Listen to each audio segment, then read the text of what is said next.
On this episode of the Neutral Wisdom podcast, Satanist Robert Shirley discusses pets and our relationships to them, and is joined by Church of Satan Maga Peggy Nadramia. You are listening to the Neutral Wisdom podcast, a podcast dedicated to passing on knowledge and wisdom from a satanic perspective, hosted by Satanist Robert Shirley.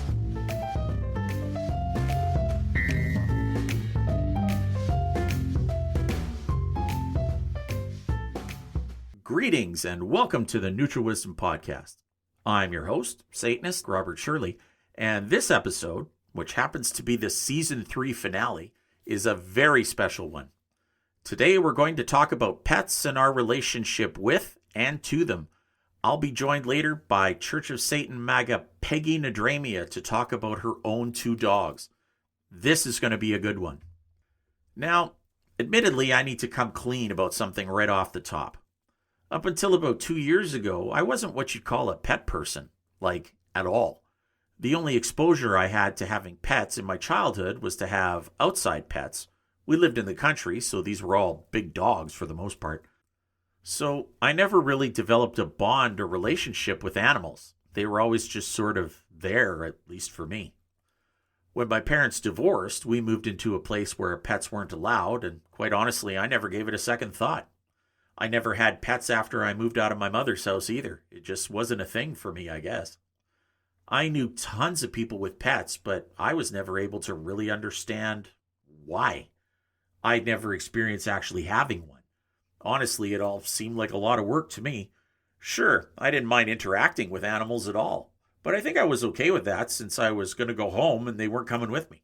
Sort of like other people's kids. When Ms. Wiz and I got together, nothing changed. For me, anyway. Ms. Wiz, on the other hand, had always been a pet person and really missed having pets in her life. And because I'm a dope who's hopelessly in love with my wife, I decided to give her the old college try and get a dog because I'm very allergic to cats. Like 4 different times. Every attempt ended in failure. I found dogs to be a lot of work and restrictive to our social life. What do you mean we have to go home and let the damn dog out? Because I literally didn't know what I was missing as far as a relationship with animals goes. I never developed relationships with any of the dogs we had, for the short time we had them at least. I really just tolerated their presence, which I now know is a real asshole way to deal with it. But I honestly didn't know any better. I honestly tried, but I was just not a pet person. Ms. Wiz finally resigned herself to failure, and we never really pursued the idea of pets again. That is until I became a Satanist. When I came to understand that we're pretty much the same as the animals, it was the proverbial bolt from the blue. You mean animals are sentient beings with feelings? I know that I am really painting myself with the asshole brush here. But first off, honesty is the best policy. And second, I'd really not understood up to that point. We are all constantly learning, and this was a real learning moment for me. It was in that moment that I felt like a real shitbag for all of the ambivalence I had shown our own attempts at pets over the years. When I discussed this with Miss Wiz, she was happy that I was starting to get it and understood that although I still wasn't a pet person. We agreed to continue on the way we had been, petless, while I continued to pull my head out of my own ass and continue developing. And did I mention that Ms. Wiz is an absolute saint? Over time, I started paying more attention to dogs and studying different breeds. Now, I know that French bulldogs are a bougie, in-style breed at the moment, but I mean, how can you not love them? Through all of my research and study, I realized that I liked the characteristics of the breed and thought maybe that would be a good dog for me. I started looking at the classifieds and I found a litter of purebred Frenchies close to my house. I started mooning over one little girl in particular, a beautiful puppy named Reese, and like I was wont to do at the time, I closed the ad and went on with my life. About a month later, I decided to see if that ad was still up. It was, and all of the puppies were gone, except for one. Why had nobody claimed Reese? I decided to call the owner and ask about her. I knew it was a big step, but I just had a gut feeling about her. The owner herself was surprised that Reese was still there, but figured it was because she had a small hernia. They were actually, at the time I called, getting ready to drive the dog to another province to sell her, but they weren't overly comfortable with that arrangement since they wouldn't be able to get a feel for the buyer first. After a brief conversation, the owner told me she had a good feeling about me and invited me down to meet Reese. Thank you, Lesser Magic. We went down there and the rest is history. Reese and I fell in love right away. 2 years later, and I love my baby. I always told my daughter, little Wiz, that I was going to replace her with a dog when she turned 18, and so here we are. I've learned so much from her and gotten so much back. I could go on, but then I would be rambling. I really want to get to Maga Nadramia, so let's look at the essay for today's show titled, If I Could Talk to the Animals, Think of All the Things We Could Discuss. I recently just disclosed to a colleague that I'm a Satanist. It kind of took a while for me to suss this person out, but in recent conversations, I could sense that this person would be accepting of this fact. It led to a very interesting conversation in which we shared some viewpoints, some mutual, some not, and walked away with a better understanding of each other, so it was a risk well taken. During this conversation, I explained that as a Satanist, I don't do anything unless there's something in it for me. My colleague was a bit taken aback by this statement. Their viewpoint is that we should always be looking out for others and helping others when we can. I went on to clarify that no, I wouldn't necessarily pass a dying man on the sidewalk. What I meant was, we are motivated by some sort of reward from the actions we take or the things we do. These rewards aren't necessarily material. If all I get out of helping somebody is the personal satisfaction of my actions, then that's what was in it for me. After all, if we as Satanists look at ourselves as animals, we need to look to the animals to see how they behave. When was the last time your dog did something for you for no reason? And so, after that conversation, I took a good sit and watched and contemplated my French bulldog for a while, and have come to the realization that my dog is the perfect Satanist. Hail Doggus! I should note here that although my dog's name is Reese, I've classified her by her genus, Malodorus Doggus minimus, and will be referring to her as such from here on in. This classification comes from both her diminutive size and the refreshing aroma that only a French bulldog's farts can bring. She lives for the moment. Doggus basically does whatever she wants, whenever she wants. She decides when to wake up, when she wants to go outside, when to eat. We put food down, she gets to it eventually. There's no planning in her life. She lives for the moment and loves everything she does as she's doing it. If we ask her to do anything at all, there has to be something in it for her. She needs a reward for doing something, even if that reward is seeing her people happy. She does things for treats, praise, or a combination of both.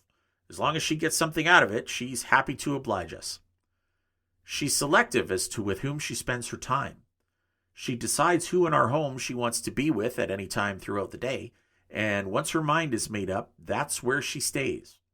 If she decides she's going to snooze next to Mom in the afternoon, I can call her till I'm blue in the face. She's going nowhere. Apparently, those big bat ears are just for decoration and serve no function other than to detect a cheese wrapper being taken off of a slice. She uses lesser magic to get everything she wants. Don't believe me? Have you ever seen a Frenchie's sad face? Google it if you must, and don't say I didn't warn you. It would take a pretty hard heart to say no to that face. When she wants a treat, she knows where to stand. When she wants to play, she knows how to get our attention. When she wants to go outside, she does her thing. And we always respond. Manipulative little thing. Talk about lesser magic. She learns from her mistakes and corrects them. Eventually. When we trained her whether to eliminate outside, walk on a leash, or sit on command, we would literally see her thinking about the activity.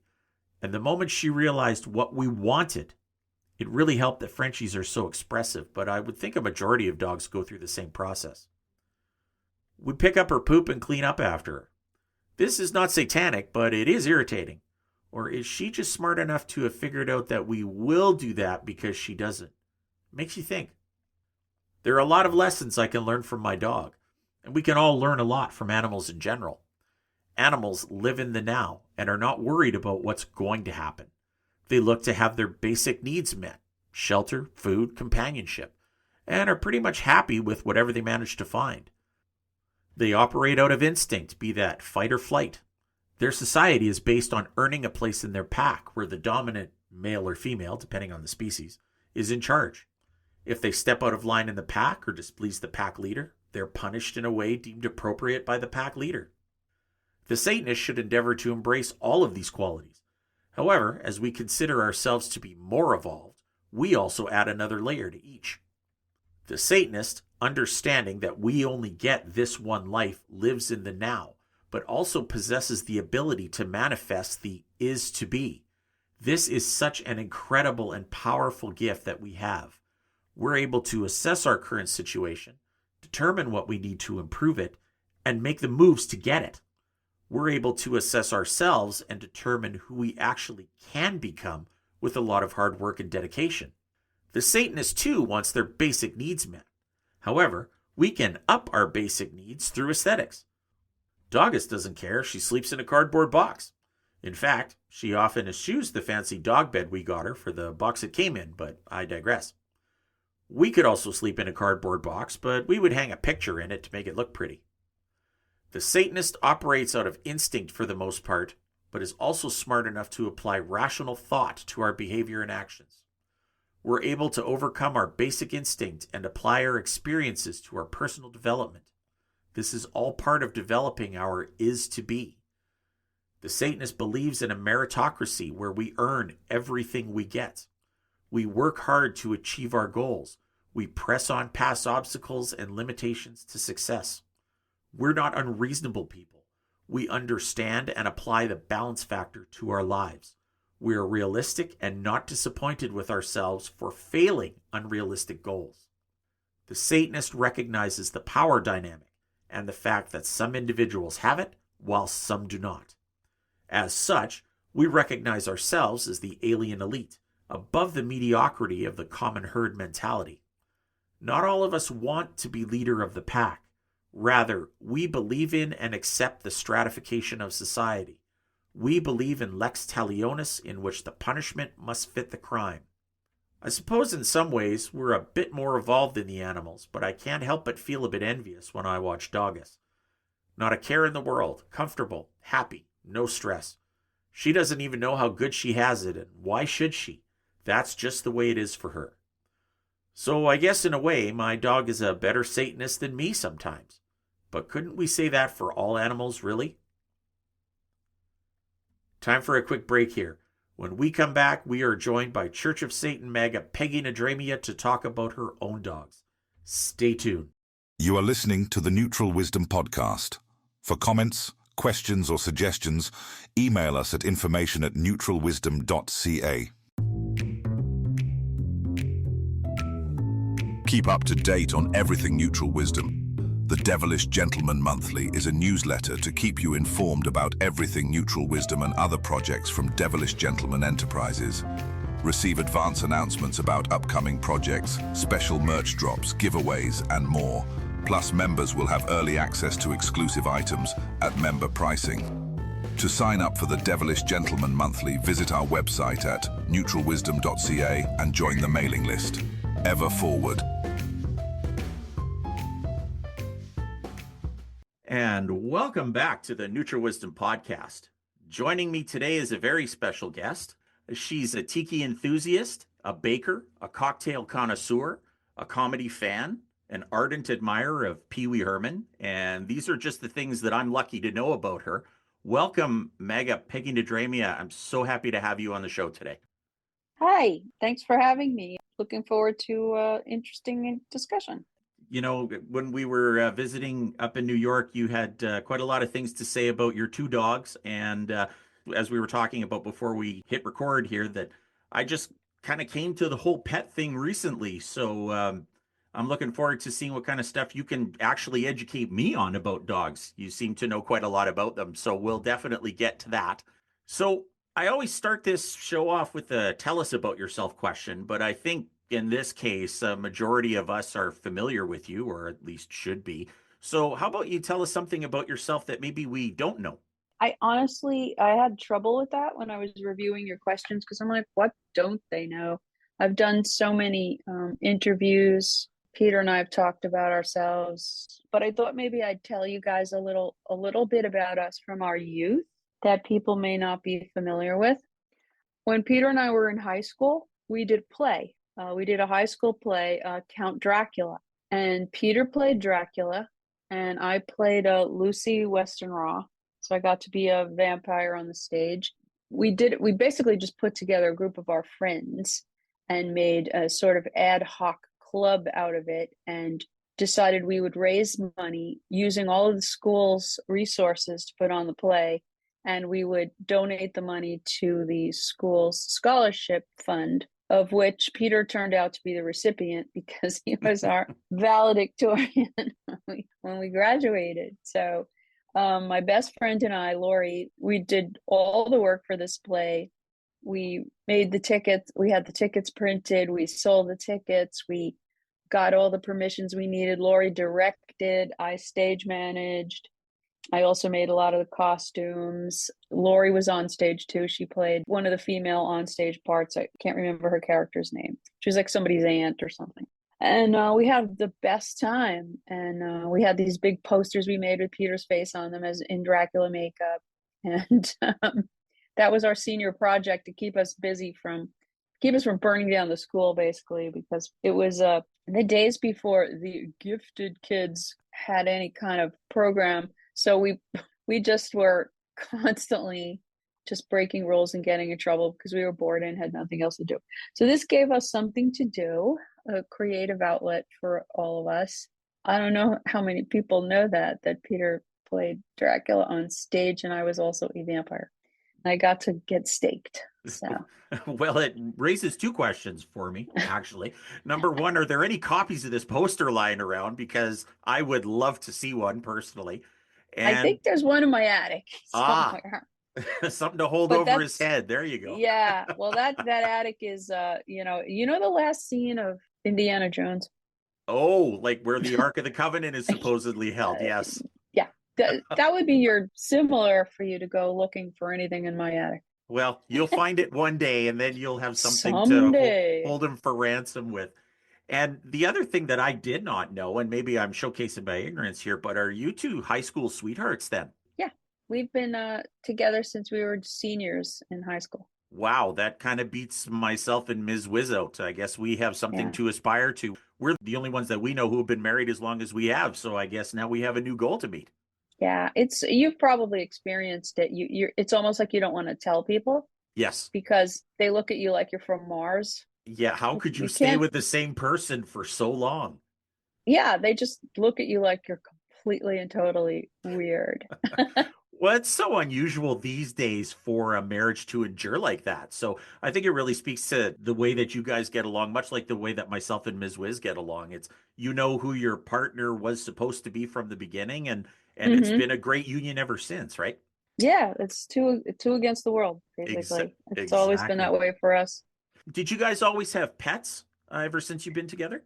We didn't have a pet of our own for quite a while, maybe until we were about in our early 30s. First, we were both working full time and getting our graduate degrees at the same time. Then we had these really heavy work schedules and we were constantly at work, and we lived in New York City in an apartment. We didn't have a lot of local family members or people who could come and let the dog out or take the dog for a walk or anything like that. So there was really no way to do that in a way that would be fair to the pet because it would be alone a lot of the time. Mm-hmm. But then in our early 30s, Peter was able to get a more abbreviated schedule at his job, and we decided to finally get a puppy. And we got our first Chow Chow, Karloff. We had her for about 13 years until she passed away. So they lived quite a while. Well, you kind of brought up Chow Chows, and that was kind of where I was going with this.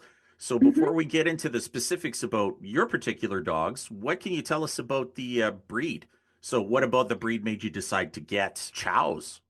Well, I didn't know much about them when we got our first Chow. I was hoping to get a very small dog, like maybe a miniature poodle that I could put in a bag and carry on the subway. That way I could go around New York. And the Peter was having none of it. You may or may not know that Peter's father was a dog groomer, dog trainer, owned a series of dog grooming shops and pet stores. And used to show dogs. He would show dogs at Westminster Kennel Club shows and a lot of the top championship deal dog shows. And so Peter was quite familiar with miniature poodles, and he just didn't want a little fussy little dog.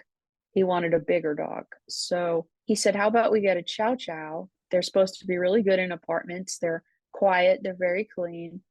And they look kind of like Akitas. And I've always had this thing with dogs. I've always just tended toward upright ear dogs. I really, the wolf shape of a dog. So he showed me a picture and I said, well, okay. So we started looking around and we found a pet store in New York City, pedigreed pups, that sold pedigreed puppies. Back then, I didn't know anything about breeds and puppy mills, or I wouldn't have done it that way. But we did it that way and we actually got a really great dog. That's how we got Karloff. Are they good family dogs, those ones? Like Peter No, had said they're they were good. terrible. They're terrible. No, they're Okay. terrible. So No. you wouldn't recommend them as a pet to just No. anybody. So it would have to go to like what kind of person would you recommend gets a Chow Chow? Well, Chow Chows are good for single people or couples. And I would recommend them to people, well, like us, people who are more sedentary, quiet.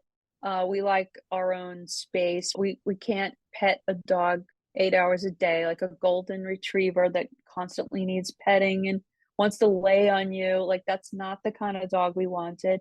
And Chows are absolutely not like that at all.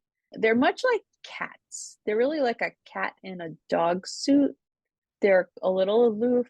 They take their time to warm up to you. They don't always need affection. When they come to you for affection, you feel honored, like, oh, he wants me to pet him. Like, he must really love me, because they're just like you. You really need a strong ego when you have a Chow Chow, because they are absolutely not giving you that oh my God, you're the center of my universe. They do not feel that way about you. They are not going to show you that at all, because they're kind of like us. It works out. And they were originally bred by monks in Tibet, in the mountains of Tibet, to be temple guards. So they have this very kind of cool, protective nature. They protect the property. They walk around, they look at nobody, you don't belong here, buzz off. They're not loud, they're not barkers, they just stare. They stare people down. And because they were, temple guards, they're perfect in our temple. And they're very respectful, they're very clean. So it just works out for us very well. I have to ask because I've got a Frenchie. So how's the hair with this breed? Are they heavy shedders? Well, they shed. They have a big, thick winter coat. It's almost like armor. When they shed, there's a lot of hair. But it's this, because I grew up with German Shepherds in my family. They have the worst hair. It gets all over your clothes. You can't move without hair on you. Chow hair is not like that. German Shepherd hair is that kind of spiky hair. It works its way into your clothes. When I was a kid, we all had German Shepherds, and my grandfather would line us up at the door to the apartment before we went out and brush us all off. He had this special brush. He was like, line up, brush, brush, brush, brush, because he hated seeing us with all this dog hair on us. But Chow hair is more like, it's very downy. It's fluffy. So it kind of rolls around into these like balls, down balls, like the birds used to pick it up. I used to see them pick it up off the ground and fly away with it to put in their nests, because it was so soft and very insulating. So yeah, it's hairy, but it's easier to control than certain other kinds of dog hair, like gun dogs, German Shepherds. They have that outer coat that's very oily and spiky. And then the undercoat is very just soft and sticky. And it's hard to explain, but like when I was a kid, we had Saint Bernard for a while. When that dog made so much hair, when you would walk across the room between vacuumings, it would go up like in a drift. There was so much hair. So my chows are not like that, but their hair does get into things. Like, you'll do all your laundry and your laundry will be freshly clean. You'll be taking it out of the dryer and it'll have this wound up hairball, like just stuck on the side of it. I've never seen hair like this before.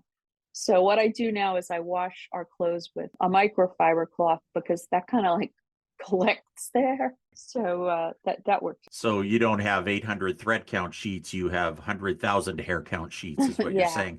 yeah. Just like us, absolutely. It's Frenchie hair is exactly the same way. It's not as light and fluffy and apparently as wonderful as Chow Chow hair, but it's still there. And we run the vacuum, and there was no point because she'll walk through and shake her little tush, and then we have to uh, run the vacuum again. So, I know you're always going, don't shake. and dropping anything on the floor, oh, forget it. It's devastating to drop clean clothes on the floor. So, but that's all part of the fun, isn't it? Yes, of course. You just got to learn to live with it. I mean, you're either a dog person or you're not. It's like all Exactly. those jokes about, oh, we keep the spoon for the dog food, and I'm always like, we just call that spoon. Yes. That running gag. It's like, no, you just stop getting too fussy about the dog spoon. Really, you do. I actually buy, I mean, we have bags in our fridge marked dog chicken, but we'll get to that in a minute. Oh yeah, we have that too. Dog eats Definitely. better than we do, I tell you. We have dog chicken, we have dog cold cut. Oh They're my God. special for the dogs. I Yeah. can't wait to get to the feeding question. That's a couple down here. But you had kind of touched a little bit on what your dogs are like. So they kind of will walk around the yard and give people the stink eye. Yeah, Ours will, scream at everything that goes by, which is weird for a Frenchie. But what else, what other kind of things do they do, like specifically that would make them Peter and Peggy's dogs? well, he was in my yoga class again today. He always comes into my yoga class, walks around the room, checks the perimeter, and then he lays down and enjoys most of the class.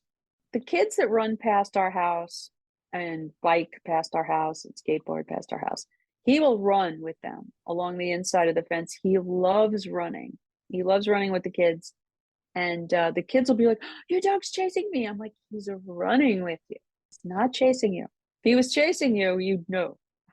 Oh, for sure. What is it like to socialize those dogs? They're not that social. Oh, really? So they don't go to the dog No, park or anything like that? no, Oh, no, okay. no, I touched a no, nerve. All right. no. I think Khan might like a dog park. Tiki, never, never. She doesn't like other dogs. She doesn't like other people. Like I think a lot of Khan's life has been more secluded because his sister does not like people or dogs. Oh, so would they fight in the dog park or attack other dogs or just stay far away I and just not enjoy I themselves? I wouldn't chance it. I don't know. I think Khan might play. He might chase a ball with another dog. He might run. They might chase each other. But Tiki would be petrified and want to leave. So I Okay. would never even try that.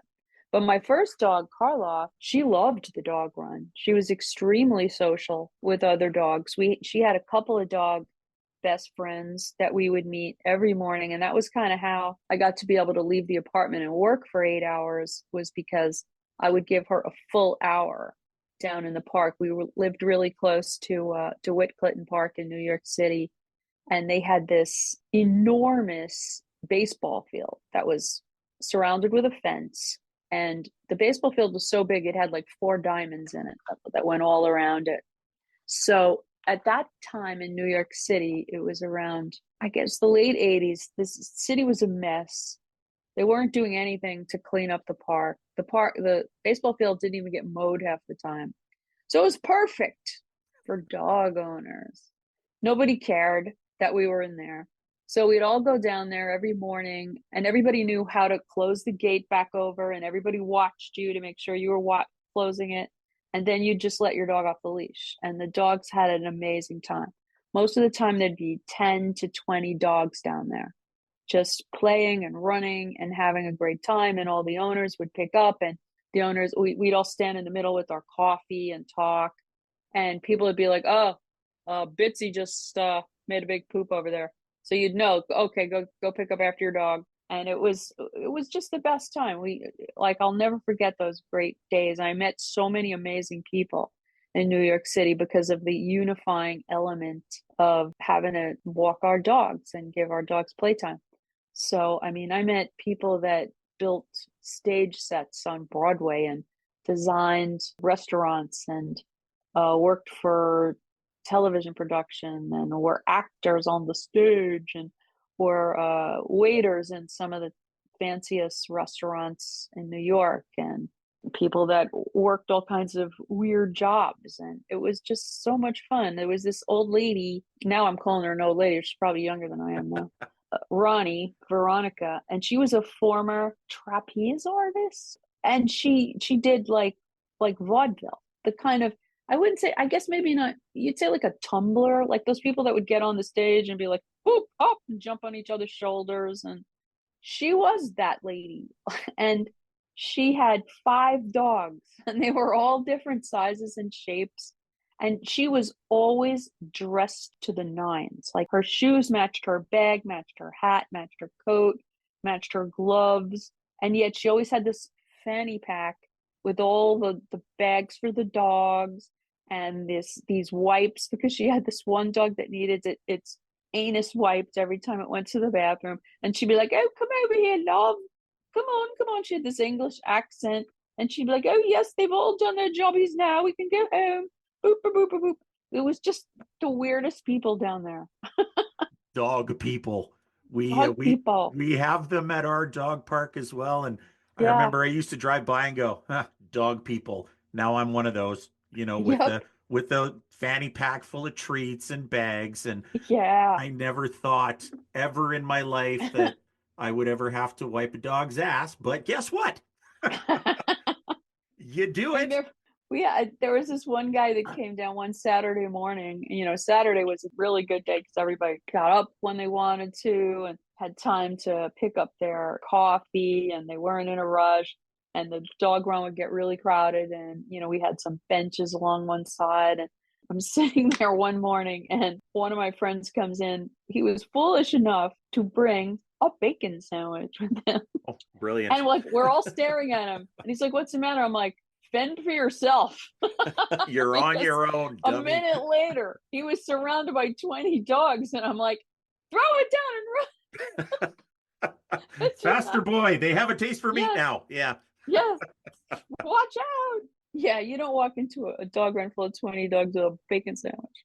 I don't bring anything into the dog run except doggy bags and treats, and even that could be a little bit iffy sometimes. So, well, I found out that some dogs like coffee. It's like I was sitting on the bench one day, and I was holding my coffee up in my left hand, and I had my head turned to the right, and I was talking to this lady, and this big English pointer jumps up on the bench next to me, expertly pops the plastic top off the coffee cup and started snorting up all my coffee. And I was laughing so hard that I couldn't make it stop. And she's like, oh, Peg, I'm sorry. She's taking your coffee. I'm sorry. I couldn't speak. I was laughing so hard. I was like, I'm such an idiot. I had no idea that my coffee would get stolen by a dog.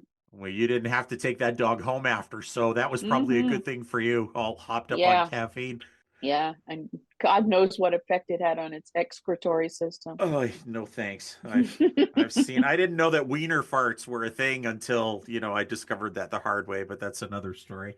You talked too about the chows being part of the family and everything. So how are those chows in the pack? Like, do they observe the rules of the pack, or do they run your house? Like our little princess calls the shots, right? As far as schedule goes, it's time to go outside, we go outside. So what are the chows like? Do they respect the pack leader, or do they just integrate? What's the dynamic like? Oh, they're pretty respectful of the pack hierarchy. Khan is over Tiki, but Tiki also makes her wishes known. So they get along fine. They get along with us. They're mostly obedient. Khan gets he likes to drag his feet when you're trying to get him back in the house, as he desperately wants to stay outside and stare at every cat. We have stray cats in the neighborhood, and we have skunks and possums and raccoons and squirrels and woodchucks. We have more wildlife in the alleged city of Poughkeepsie than people I know that live in the woods. So I don't know what that's about. You guys aren't close to the river, are you? We're not close to the river, but we're close enough I can walk to the river. Yeah. And I can hear the foghorns and stuff. So Now you're probably just getting the overflow from the river. They're on their way from one place to another, and they're Oh yeah. happen to Yeah. pass by your yard where there's an audience waiting for them. Yeah. Well, these kind of animals live well in an urban environment or suburban. The skunks live down in the sewers. The squirrels live up in the trees. I don't know where the raccoons live. We have foxes too. I forgot them. Yeah, we have all of that here. So foxes particularly they're not pack hunters the way wolves are and other canids are, like coyotes and wolves. They will stay in a pack and hunt down prey. Foxes are mostly scavengers, and they're more solitary. So they will live in a cellar that nobody goes in. They'll find their way in there. They'll make a nest in there. They'll have their babies. They'll live under a dumpster. They'll get food from a dumpster. They're pretty good city animals, not unlike a rat, really. Yeah. I have such a great story about rats in New York. We had been out with Reverend Cardone, and we were kind of sitting on a sidewalk waiting for our show to start. We were going into we were actually going into the Slipper Room, Oh, and nice. we were across from Katz's Deli. And Been in there many times. yeah, so Adam's sitting on a bench across the street, and right behind him is this little thing that was just trees and grass, kind of in the middle of the sidewalk. Mm-hmm. And I looked down, and there was like a wrestling, and I thought, well, geez, that's a weird time of night for a squirrel to be out. Stupid Canadian, right? And I looked, and I'm like, well, that squirrel's tail is oh my God. And then I looked, and the whole ground was moving. Yes. And Cardone didn't even bat an eye. He's like, what's the problem? I said, I've never seen rats before. He says, oh, I forgot you live in Canada. It's sunshine and rainbows. He goes, well, those are New York rats, buddy. So you might want to watch where you put your feet. Keep your distance. Yeah, you haven't experienced New York until you've seen a rat dragging a slice of pizza along the sidewalk. That's just a classic New York minute. Oh, right there. Lovely. Glad I missed out on that one. We did have the pizza, but none of the rats. Yeah. We had to wait till we got to Soho to see the rats. So, that was Rats okay. love pizza. Oh, I could tell you some awful rat stories. Like, one day, we happened to live around the corner from two grammar schools. They were on either side of the street from each other. Catholic school, which happened to be the one I attended as a child, and then the public school that was right across the street. And they put out the juiciest, gushiest, best garbage that a rat could want. I mean, these are kids eating their lunch, not finishing anything, and throwing it all in the garbage, right? So you've got half an orange, unfinished milk, whatever kids don't eat. So I'm walking down there, past there late one night. I'm coming home from somewhere, and I see this giant black hefty bag, one of many, and it's laying there, and it's actually undulating, like it's alive, like it's gonna jump up and start walking down the street. And I'm like, I think I'll just cross the street.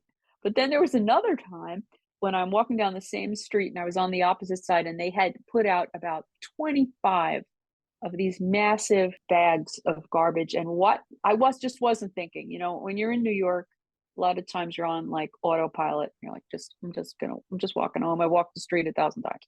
So I'm walking down between like a wall, a building, and this pile of garbage bags. And so it's a very narrow kind of just about wide enough for two people. And this guy is coming toward me. Suddenly, I see these rats, and they're coming out of the bottoms of the garbage bags, and they're flitting back and forth across the sidewalk where I'm planning to walk. So I just freeze, and I'm standing there, and I'm not entering the corridor. And the guy that's at the other end of the corridor is facing me. He's a young black male. And he goes, hey, lady, you don't have to be scared of me. I said, I'm not scared of you. And I point down, and he goes, ah! And he just screams and runs the other way. I'm like, yeah, nobody likes them rats.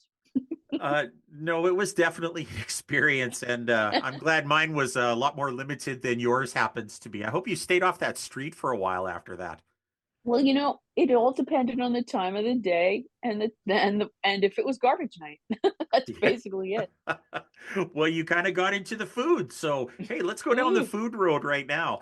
What do they eat So what kind of diet do they need? Do you have them on a natural food diet? Do you give them the small brown rocks? We ended up giving Reese more real human food to the point where I'm looking at her at 8 o'clock in the morning going, I'm scrambling an egg for you. Like, what am I Yep. doing? I'm not having eggs this morning, but you are. So Our what dogs do, had eggs tonight. oh my God. So what do Yeah. normally do Con and Tiki eat? Well, they do eat kibble. They get a little bit of kibble because we just try to keep their nutrition complete, but they always get other stuff with it.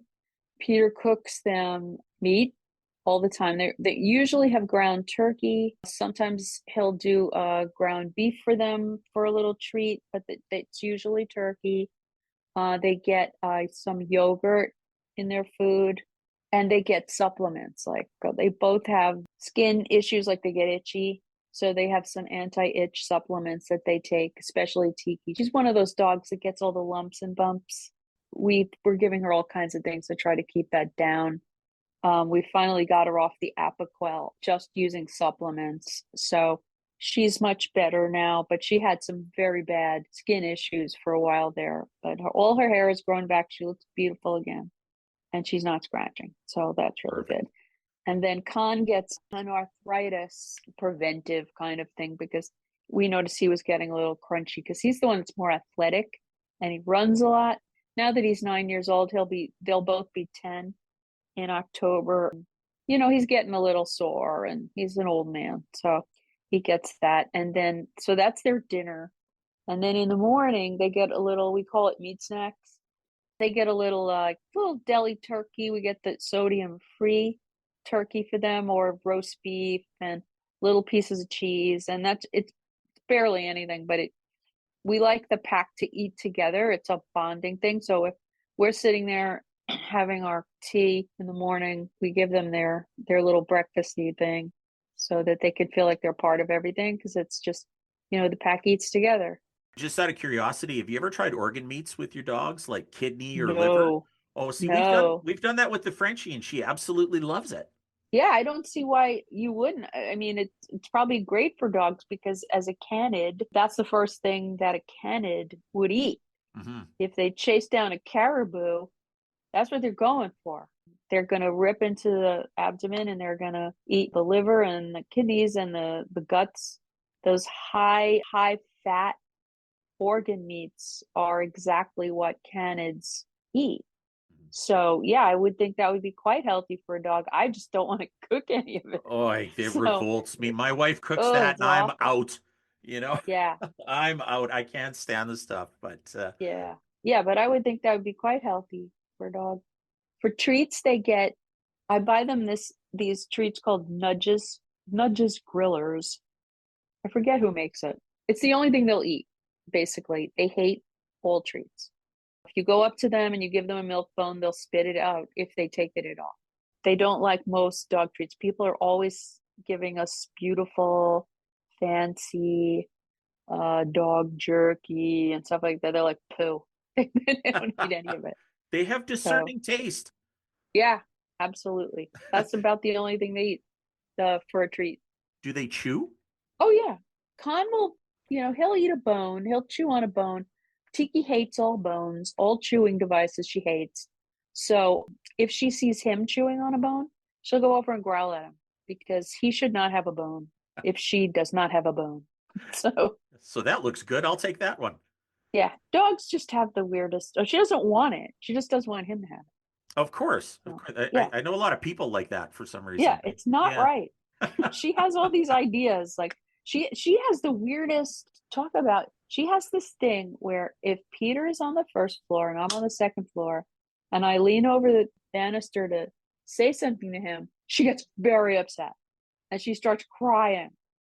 We're not supposed to talk to each other from opposite sides of the house. The It makes nerve her of mad. you.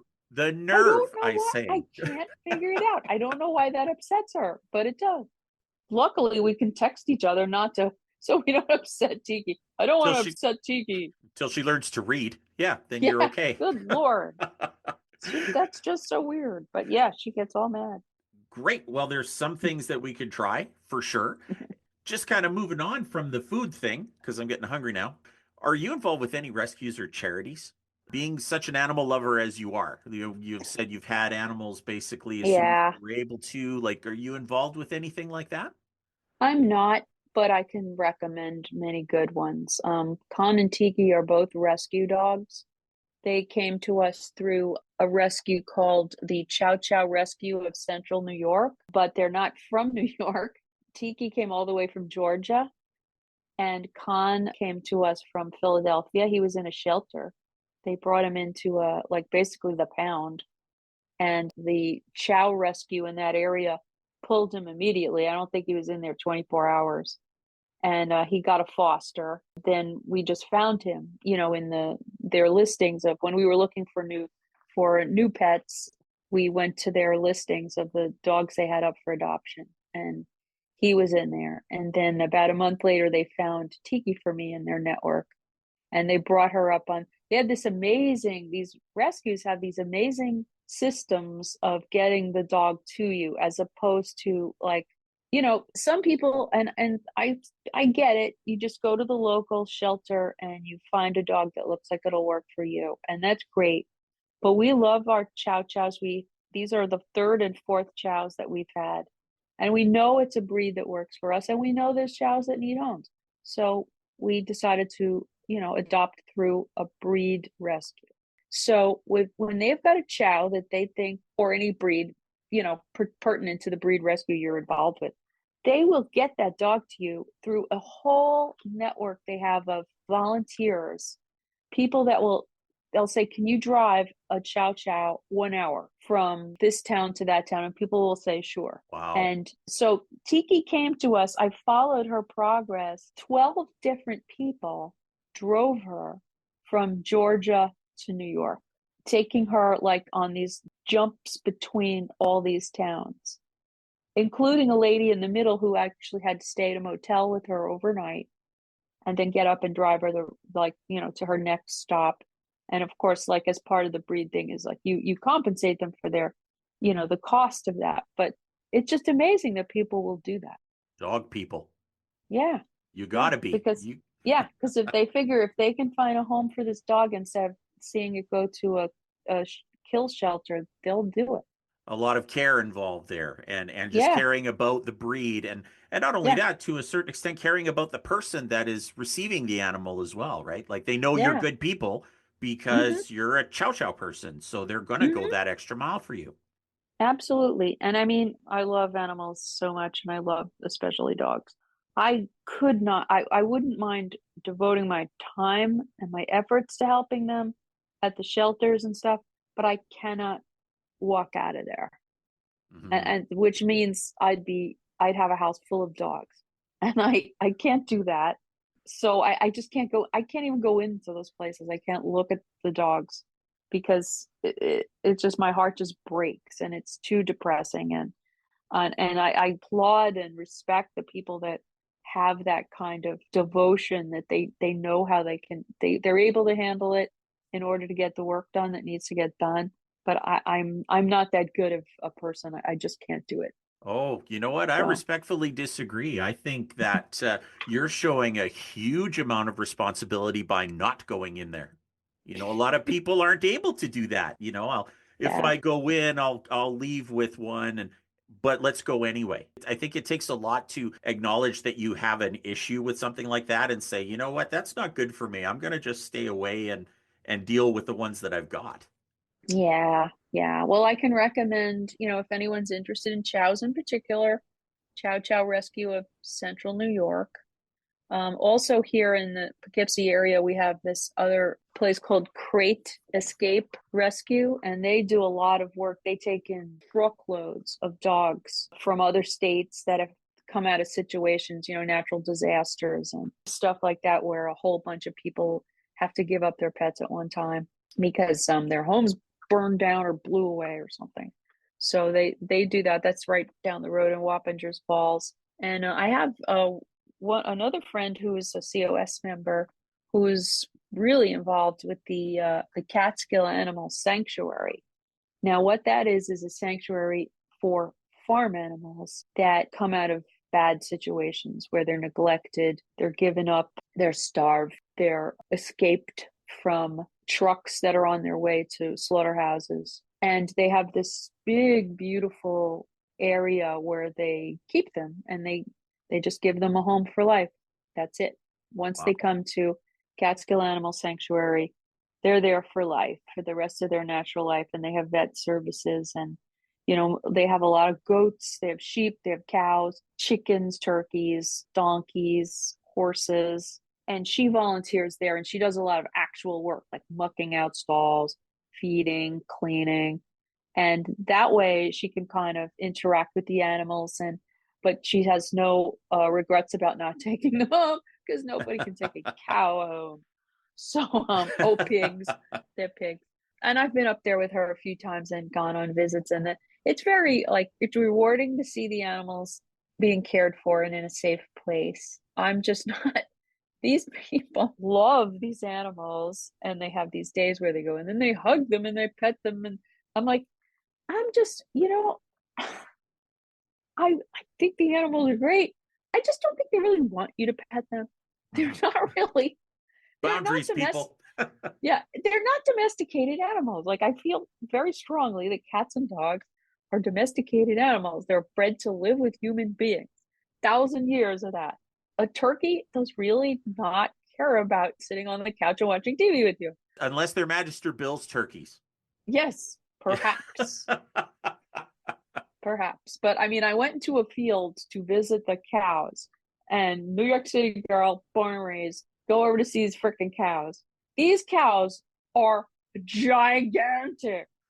I mean, I've never stood next to another living thing that was as big as this damn cow. And they were like walking, they're like, watch your step.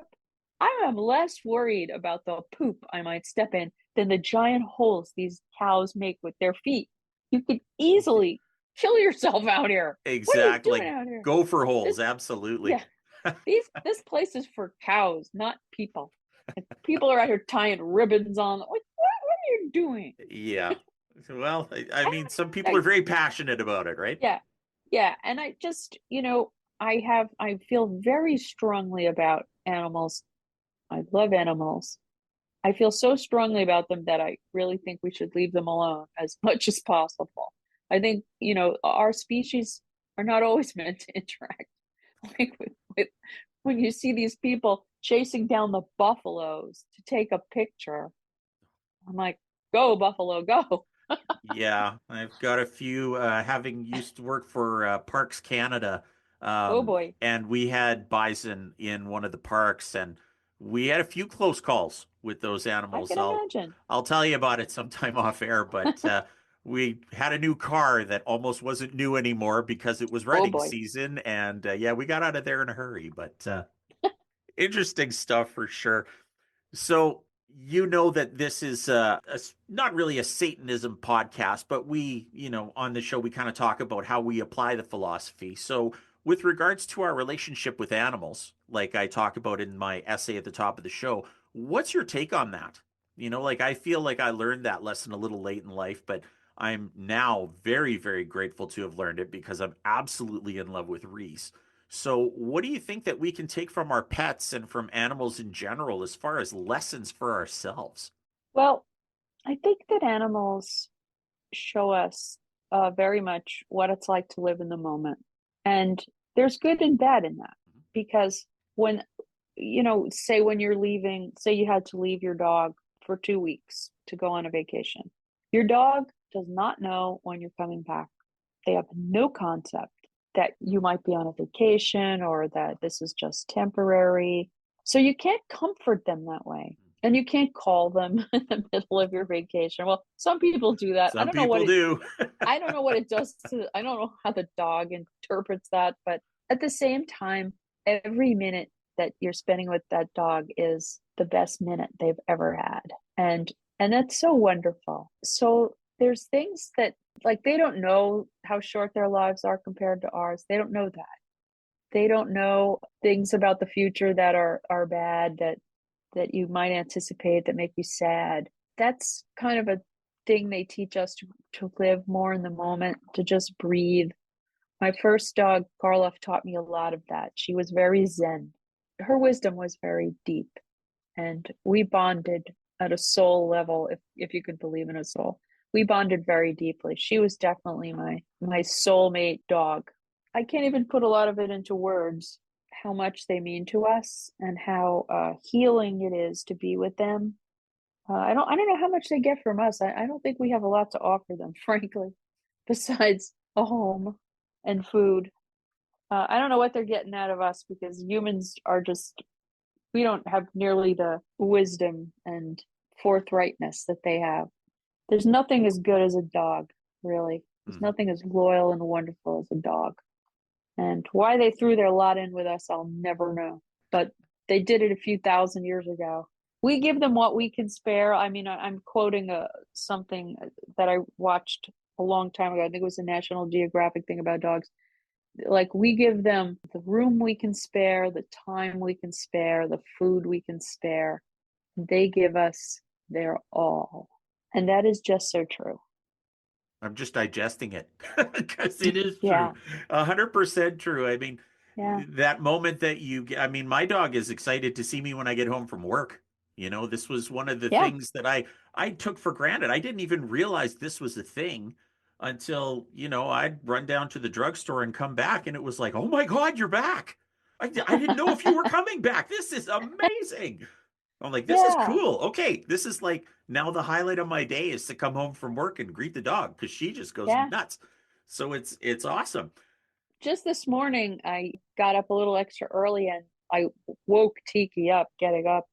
And, I went out to the bathroom and I came back into the bedroom to get my robe and whatever. And Tiki's there wagging away. Like, who in your life ever gives you a good morning that's that good? Just Who's ever that happy to see you? in the Me. morning. No one is ever that happy to see me ever. So I'll take what I can get. In the morning. Exactly. Yeah, they're just amazing. I have a couple of books to recommend Oh, fantastic. Please about do. dogs. There's a couple of books that I think they're just really central to my philosophy about dogs. They've really formed a lot of the way I look at dogs. Oh, perfect. Dogs are Okay. not hairy people, they're dogs. And essentially, they're wolves. They're still wolves. Even your little Frenchie is still a wolf. They're a canid. They're a pack animal. And when you live in the pack, it doesn't really matter who leads the pack. There's no ego in that. The important thing is that you have a place in the pack. As long as you have a place, it doesn't matter what the place is. They don't have an ego problem about who gets to be the leader and who doesn't, as long as they are allowed to be in the pack.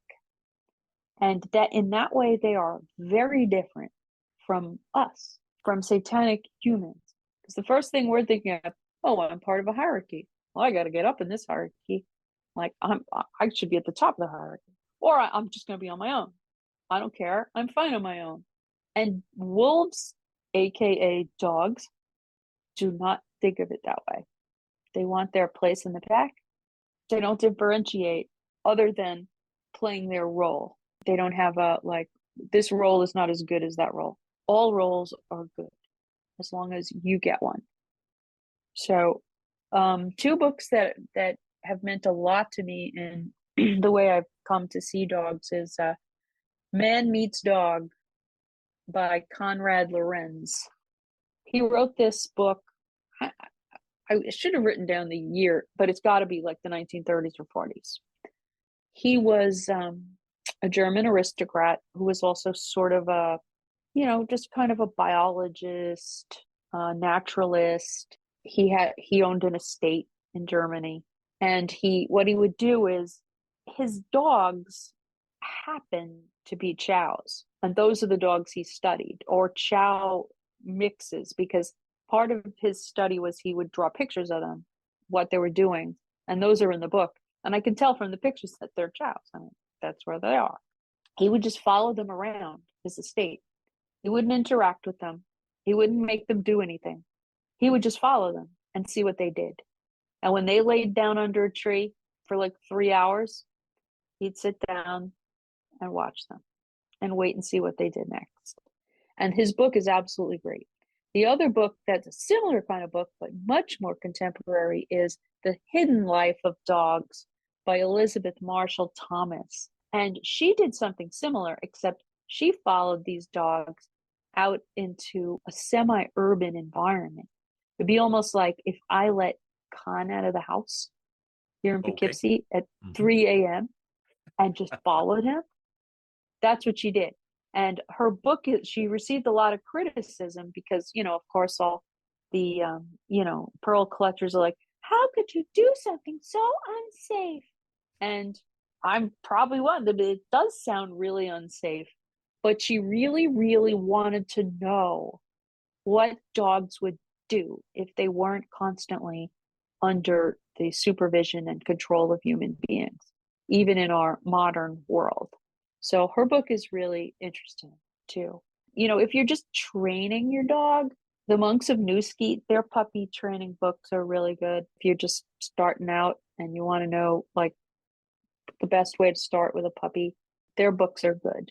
But other than that, follow, observe, and try to, it's that, like with Karloff, when we first had her and she was still a puppy and she was obnoxious and all rotten and awful and barking and crying. And there was a moment where she kind of like, she wanted me to play with her all the time. And I had other things to do. I couldn't play with her all the time. And I tried to devote as much time to her as I could. But sometimes I was just like, it's the end of the day. Mommy's going to watch a TV show now. I just played with you for an hour. And she'd be like, no, you have to keep playing with me. Bite. And she would actually like attack me. Like she'd bite my arm, bite my hand. And I went through this whole systemized thing where I was like, okay, I'm going to put you down on the floor and lay on you. And as soon as you stop moving, you could get up. And as soon as I let her up, she'd bite me again. But it took doing this over and over for about 2 weeks until it finally clicked. And it was almost like it went from like A to B, just like click. I get it. You're bigger and stronger and fatter than me. You're just going to lay on me. I'm not going to be able to do anything. I get it. You're the boss. And once that clicked, everything just fell into place. It's amazing that learning moment that they have. You can see Yeah. it in their face and it's like a little light bulb goes on, right? It's, Uh-huh. oh, you're the dominant one. Okay, gotcha. Yeah.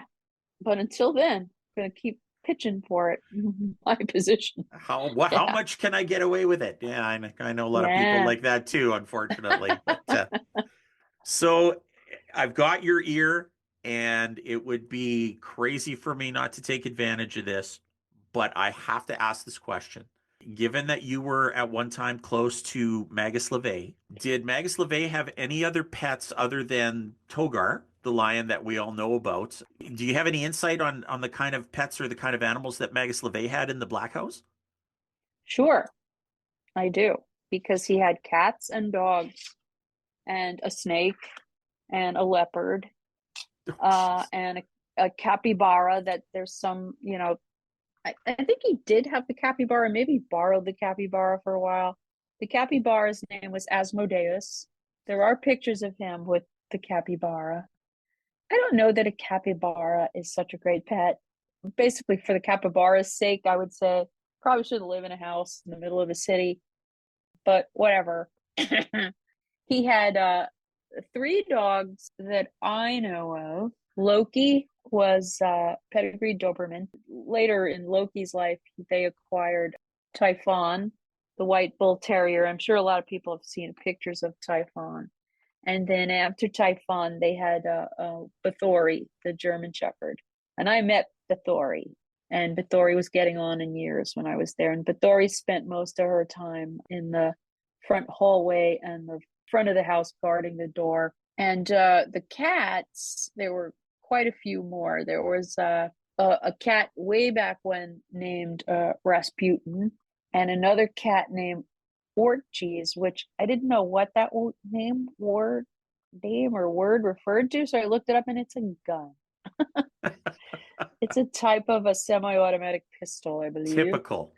Yeah.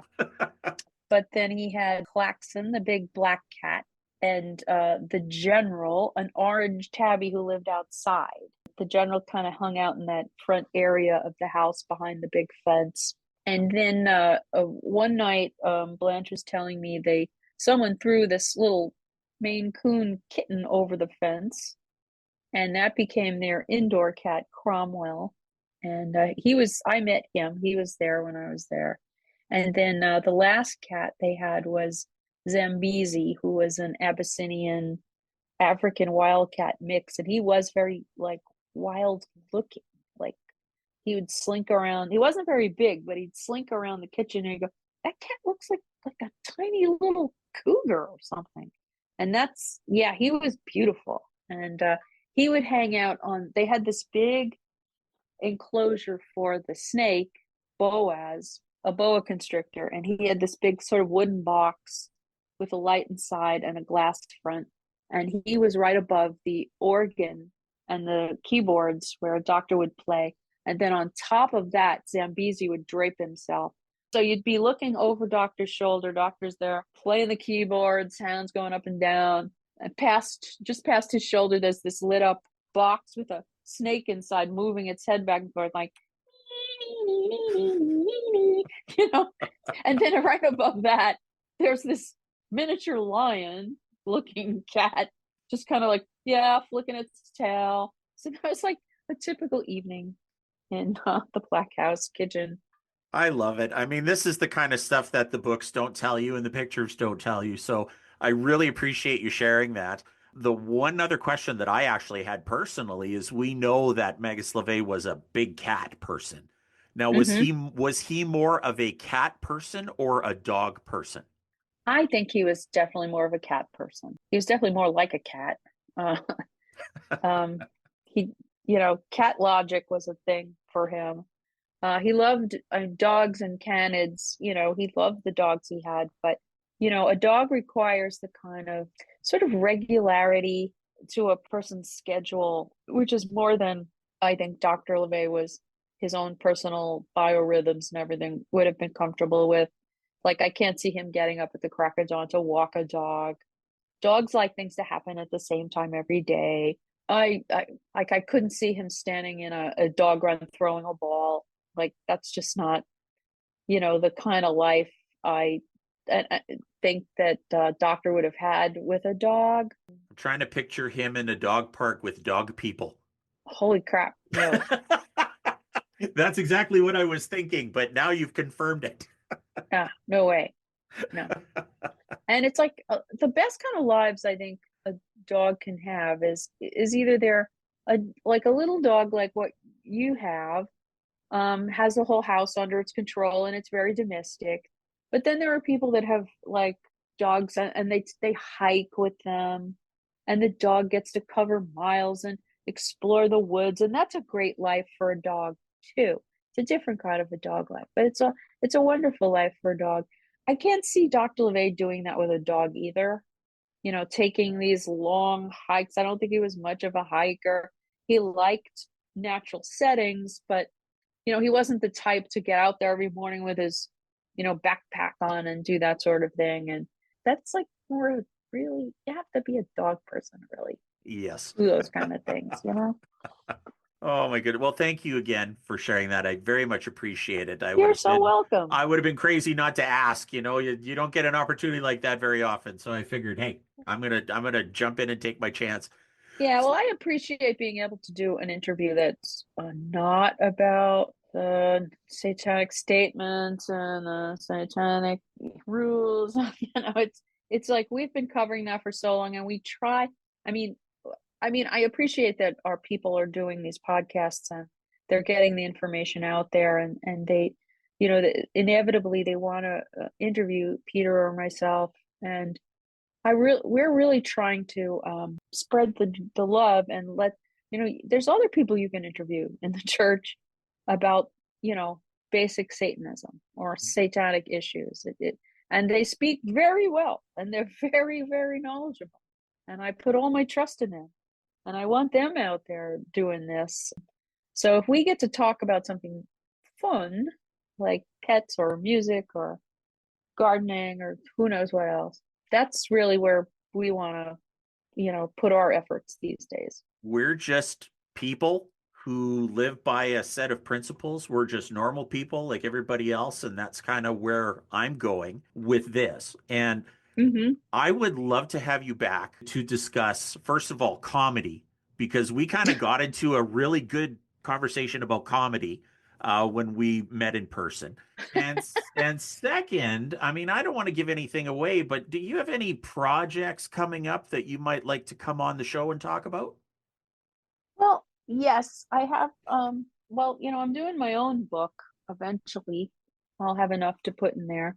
Have my own book, which is going to be essentially what I find in the archives, the information that I develop, the historical information that I've been developing out of the archives. And I have my own little things. I have a little cocktail project that I'm supposed to be working on with Underworld Amusements. And I've really been dragging my feet, and I apologize to Underworld Amusement for not making more progress with that right now. Well, I can But say to people that if you order a cocktail with Maga Nadramia, please know what goes in it. Because if you don't, she will tell you what goes in it and basically order for you. And I never had a Manhattan that good. I'll just put it that way. I'm glad you like the Manhattan. There's just I'm so much misinformation out there. there is. I'm more of a rusty nail guy these days, but Oh my God, a rusty nail. Well, oh, what is that? That's Scotch and Drambuie. Drambuie. It's And beautiful. yeah. Didn't we make a reference to The Godfather? That's Scotch and Di Serono. Yes, Scotch and amaretto. Yeah. Yeah, that was amazing. At the moment in that there's a dramatic what do you call it? A docudrama about the making of The Godfather, and it's a series, and it's called The Offer, and I think it's on Paramount. It's brilliant. I love it. It was so great. I got to watch it all over again. But there's a moment where they're having the after party. They're having their opening party. The film's finally over, and the person playing Marlon Brando orders a scotch and Di Serono, and I'm like, oh my God, he ordered a Godfather. And nobody says it. Nobody says that's the name of the drink he just ordered. Total But missed opportunity. when you're a cocktail know-it-all, you're like, oh my God, what a jerk I am. Well, I'm waiting. I'm waiting for that book to come out, and I'm going to ask you for one non-pet related story as well, because I would really like for you to tell people about the vodka blush.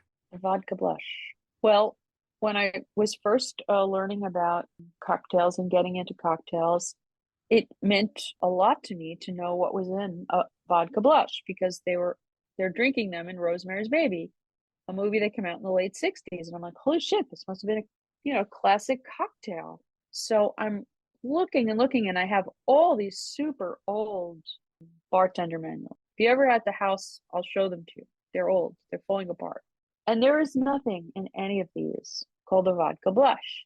Now, one thing that I learned by endlessly reading about the history of cocktails is that vodka was really not even an ingredient in cocktails until probably the 50s. It was not a well-regarded liquor. People drank gin. They did not drink vodka.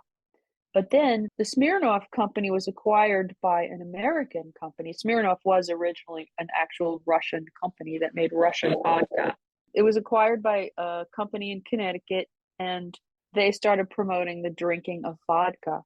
So that would have been like probably the late 50s into the 60s. So I'm like, if Roman Castevet is mixing up a vodka blush in 1966, maybe it must have been a fairly new recipe. It couldn't have been, it probably won't be in all these old books, even though I did look through them.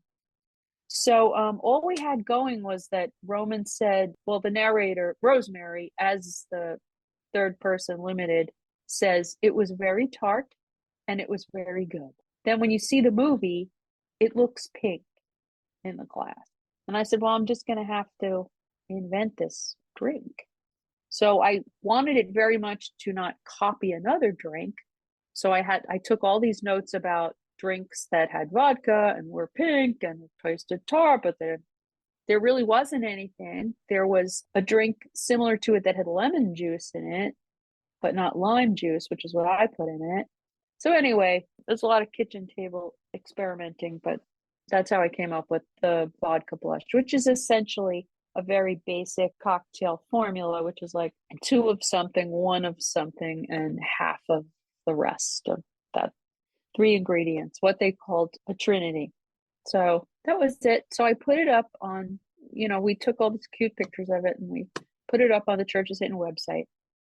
And then one day I came home from work and Peter said, "Do you know a guy named Jeff Berry?" And I said, "Well, Jeff Berry is Beach Bum Berry. He's famous. He wrote all the tiki cocktail books. He's like my idol. He's like my mentor." And Peter says, "He wrote you an email." And there it was, an email from Jeff Berry just to me saying, "Hey, how did you come up with the vodka blush? Did you find it somewhere?" So I had to tell him the whole story I just told you. And he said, "It's a great drink. Congratulations." And here's a guy that's like written books about cocktails. So I was just so thrilled. And Jeff is still kind of a friend. Every once in a while, he writes to me. He's on my Facebook page. He's sent me gifts. He's a very nice guy. Please put that in the book. Please get that book out and come back on this show and talk about it, because I remember just engaging you on just the tip of the iceberg on cocktails, and I kind of walked out of there with my head spinning. So I'm sure if I'm like that, I'm sure there are a lot of people out there that have a lot to learn, especially from somebody like you who's been making them for so long. I always just say drink what you like. I mean, I certainly do. Well, thank you so much for coming on here and doing this today. It was an absolute blast having a discussion with you. I'm going to go upstairs and play with my dog now, but would love to have you back in the future if you're willing. Definitely would love to keep in touch. Thank you very much. Thank you. All right. Till next time, cheers and hail Satan. Cheers, hail Satan. And that's going to wrap it up for this episode of the Neutral Wisdom Podcast. I'd like to thank all of you for listening, and a huge thank you to our guests and all of you for joining us today. Please drop a like or comment down below. For questions or comments, you can email me directly at information@neutralwisdom.ca. You can listen to us on YouTube, Spotify, Apple Podcast, Google Podcast, and anywhere else you get your podcasts. A like and subscribe go a long way in getting this podcast out there. Check me out on Facebook under Robert Shirley, and check out Instagram at neutral_wisdom. And be sure to visit the website at neutralwisdom.ca. And don't forget, Neutral Wisdom, Contemplations of a Satanic Warlock, now available at Amazon in paperback, hardcover, and Kindle formats. Until next time, ever forward.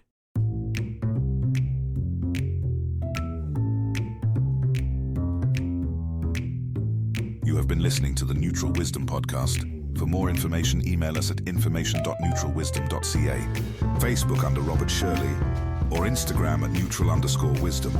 Also check out our website at neutralwisdom.ca. Program copyrighted 2025. Devilish Gentleman Enterprises.